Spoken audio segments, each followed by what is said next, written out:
I'm excited to show you my sales for my best week ever, and I'm going to show you some footage of my storage area as I pull orders and ship them out to customers. Hello and welcome to eBay with Chris, where I'm on a journey to build an eBay business from $0 to $3,000 profit in just 12 months. In this video, I'm going to give you the update for my results for the week of March 27th to April 2nd. It was my best week so far with over $800 in sales, and we're going to dive into the eBay sales report and the eBay fees and all that goes with it to see if I made any money. Let's find out. But first, I'm going to show you some behind the scenes footage of my product storage area, as well as how I pull orders and ship them out to customers. So let's check it out. Okay, so let's pull this first order. It is in box B8 and the sequence number is 312. So here we go. So you can see I have all the boxes labeled: B9, B8, B7, B6. Here's C, some other B's and A boxes. So this one is in B8. It's not the most efficient way because I don't have shelves or a rack system, so I do need to like pull the boxes down in order to get the item out. So this is item number 312. Let me see, 296. I think it is right here. Okay, so here's the item right here. You can see B8 and serial number 23312. That's the number I was looking for. And the 198 is actually the how much it cost this time when I got this item out of the bins. So this item is actually a pair of track pants from the Seattle FC soccer club, the Seattle Reign. It has their patch on it. You can't see it in here, but this is how all my packages are. They're wrapped in plastic, and then they have the number on it, and then they're stored sequentially in the boxes, so I can easily find them. Okay, let me go ahead and select the shipping option and get that label printed out.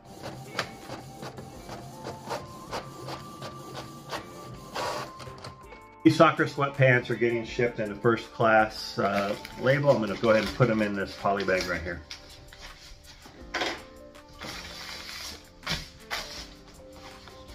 First I'll put the label on.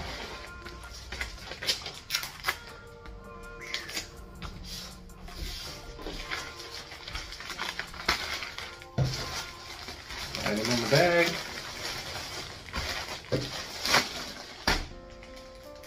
It off. All right. Okay, good to go. The next item is a pair of Dickies pants, black chino pants. They are actually located in box B9. So I'm going to go ahead and put this up. Let's see, that's B8. And then B9 is already on the floor. Now I need to find the item. It's number 325, like I said. So just look, okay, this one's 324, it must be right next to it. 325, here it is. Okay. And as you can see, it's got the number on it, and then you can actually see the Dickies logo right there. So this is the right one. So a cheaper method for me to ship this is to see if I can fit it into a priority flat rate envelope. So I'm gonna go try that right now. Okay, so I have the regular flat rate envelope, but I don't think I can fit this thing in there. It's just a little bit too wide, so I'm going to go ahead and use the legal flat rate envelope. So I'm going to fold this pants up, squeeze the air out of the bag, put it in there, take the seal off, and then just kind of roll it over like you would like a big old burrito or something.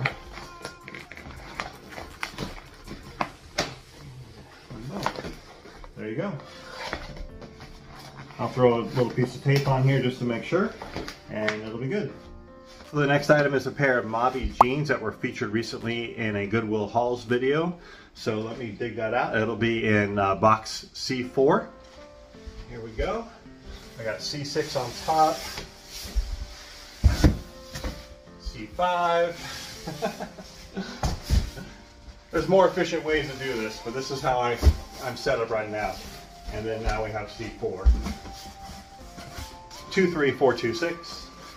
Let me see. It's going to be back here, it looks like.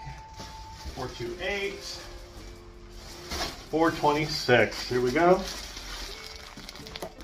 Right there. Let's see how the shipping is for these. So the best shipping option for these is also a legal flat rate box. So let's see if we can get these jeans in there. Sure we can. Squish all the air out of it. Okay. Put it inside the envelope. Yeah, plenty of room there. Get rid of this strip right there. Okay. And then fold it over like a little taco here.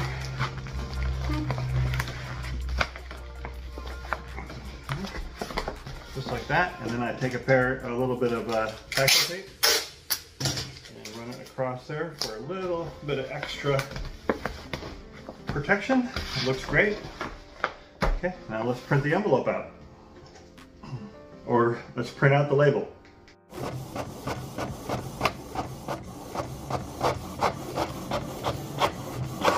Okay, I got the label. Go ahead and put that on here.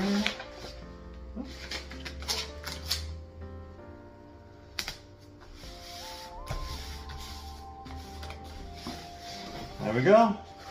Pretty. I have more orders to ship, but let's pause here and look at the eBay report and see how I did for the week of March 27th through April 2nd. Okay, so as you can see, here's the report for the week of March 27th through April 2nd. I sold 21 items during that week, which is an average of 3 per day, so it's pretty exciting. Total sales for the week, $825.92. Selling costs, $352.00, which was 42.6% of my total sales. Higher than normal. Usually I'm in the 36%, 37%, but this week, 42.6%. Net sales for the week, or my payout from eBay, I was really happy about, $429.66. But how much of that was profit? Well, we're going to wait till later in the video to dive into that. In the meantime, let's go ahead and look at this chart for my sales for the week. Starting on the left-hand side of the chart, you can see my total sales, $825.92. The item sales, $578.07. And the shipping and handling was $203.59. That's what the customers paid for shipping and handling, $203.59. And the taxes and other government fees, customers paid $44.26. So all told, the revenue was $825.92. Now, if you look at the sales chart, you can see that I had sales 6 out of 7 days, almost every day of the week. On Monday, I had $70 in sales. Tuesday, 0. Wednesday, $64. Thursday, I was up to $209. And Friday was $196. Saturday, $94. And we rounded out the week on Sunday with $191. Overall, a really good week. Sales are spread out pretty well. This chart breaks down the selling costs, or the fees. And as I mentioned earlier, the percentage of these fees was higher than expected. Typically, we're in the 36% to 37%. Well, this week we had $352 in selling costs, and that was 42.6% of the total sales. You can see how the fees are broken down here on this chart. $188 was the total eBay fees. Final value fees, which is what they charge for basically the sale of the item. $108 was paid out. I had ad fees of $52.53. So on that note, I do put my items on ads about 2 to 3 weeks after I listed them to hopefully get them some more eyes on the item. And that seems to have generated some sales. Obviously, I'm paying some fees. I typically put my ads at 5%, so it's not too much. The other fee was the monthly account fee of $27.96. And finally, shipping labels, or my costs for shipping the items to the customers, was $163.21. So that's the total cost for the week. I think one thing that made it a little bit higher was the subscription fee that came out this week. And that's kind of really the only outlier that I'm seeing here. But otherwise, I'm really happy with the week. So I sold 21 items this week, which is really exciting, but it's really too many items to do a what's sold section in this video. So we're going to go ahead and save that for a separate video where I will go through all 21 items and you can see the profit on each one of those items. I'm excited to share that with you as well. But a couple other numbers I wanted to share. I sold 8 pairs of pants, 1 pair of shoes, 1 pair of swim shorts, 3 jackets, 4 sweatshirts or hoodies, and 8 shirts. So that's how those 21 items broke down. So now I need to ship out 3 more products. So let's get to it. This next item sold within about 5 hours of being listed. So I didn't even have a chance to put it away. But here it is right here. It is a, you can't really tell, but it's basically coveralls, fire retardant or fire resistant coveralls, FR coveralls. These were actually US Navy coveralls, and they sold pretty quickly. I had them listed for, I believe it was $39, and they sold for full price. The shipping method on this is just going to be parcel select. There's no way I can put these into one of those flat rate envelopes. So for an item this size, I'm going to go ahead and put it into one of these bigger poly bags. I believe it is an 11 by 14 poly bag. So we'll see if it can fit in there. If not, I might have to go out to the garage and get a box. But it looks like it'll fit in there. I'm going to put the I'm going to go ahead and put the label on first while it's flat. That'll make it a little bit easier. Okay. All right. I'm going to put the label on. Looks good. Now let's see if I can put this item in there. It's already covered in plastic, and then I've put it in another plastic bag. Helps protect it from the weather, hopefully. It encounters any weather. Oh, look at that. Perfect fit. Peel this off. And fold it up and over. And because I don't really trust this either, I should probably just trust the glue on these, but I don't. So, there we go. That's the package. So this next item is found in B5. The serial number is 23231. As you can tell, this is not the most efficient way. I think I mentioned that. But I'll figure out some better ways as I grow. But here's B5 right here. So I got to pull the other boxes down. Go ahead and get them out of the way. Always lift with your legs, right? Okay, oh, here's B5 right here. And the number was 231. Let's see, and they're chino pants, brown, so it should be easy to find them here. Yeah, here they are. Okay, number 231. There we go. And the brand here is Johnston and Murphy, and they're tan chino pants. These will also go into a legal flat rate envelope. I might need to order some more. Seems like all my pants go into legal flat rate envelopes. They just seem to fit better. So here we go. Actually, it might be easier. Usually I will make sure the pants fit in there first before putting the envelope on there. But this time I know they're going to fit, so I feel confident. I'll go ahead and put them in there. That off. You guys have seen me do the taco a couple times now. It's not perfect, but it works. Okay, there's the seal. You can see, pretty good. Again, a piece of tape.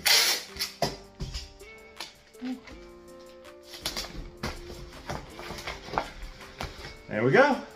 Package, another package ready to go. This last item is something I also recently listed. It's in box number C6, which has actually been moved to the bottom of the stack here. So let's go ahead and put these other boxes back up so we can get to C6.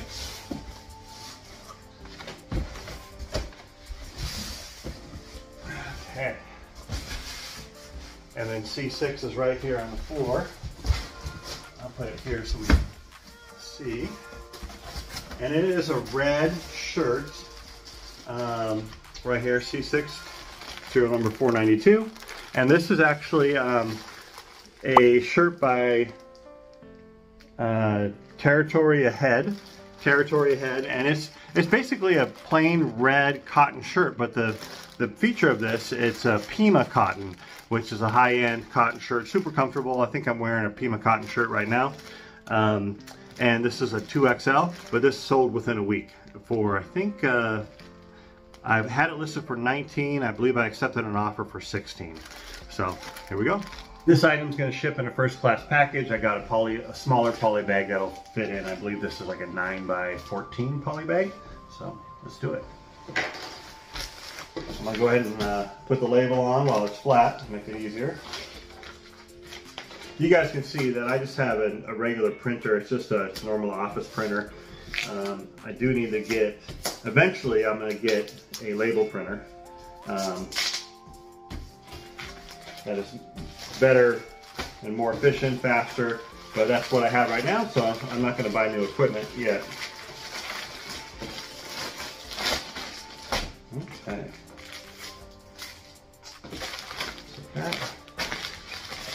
And for some reason I do trust the adhesion of this label right here. It's just it's a higher quality label. And here I have all 6 of those items in an IKEA bag, ready for me to take to the post office. Okay, now that everything is ready to ship to the post office, we can look at my metrics for the week and see how I'm doing towards my goal of $3,000 profit per month. Now the first metric is I need to add 50 items to my store, and we'll look at that. The second metric is my average sell-through rate. My goal, my target is to have a 0.5% sell-through rate. And the third metric is to have $10 profit per item. So we're going to look at all 3 of these metrics. Let's go. Metric number 1 is to add 50 items to my store every single week. And the reason for doing that is I need to have 2,000 items in my store by December 1st. So if I have 2,000 items in my store, if I have a sell-through rate of 0.5%, that means I'm going to sell 10 items per day or 300 items in the month. At a $10 profit, I'm going to have $3,000 profit for the month. However, the first thing I need to do is grow my store 50 items per week so I can reach that goal. So I started the week with 333 items in my store, and I ended the week with 383 items in my store. Yay! So I did achieve that goal. It did require late Sunday night in order to make it happen though, but that's okay. So metric number 2 is to have an average sell-through rate of 0.5% or higher. This is just an indication of, am I buying products that people want to buy? Are my listings good? Do I have good keywords that will help people find my products? Am I promoting them? Am I sending out offers? Am I doing all the right things to generate sales? And if I'm doing that, my average sell-through rate should be about 0.5% or higher. Basically what that means is if I have 1,000 items in my store, I would sell about 5 items per day, which is 0.5%.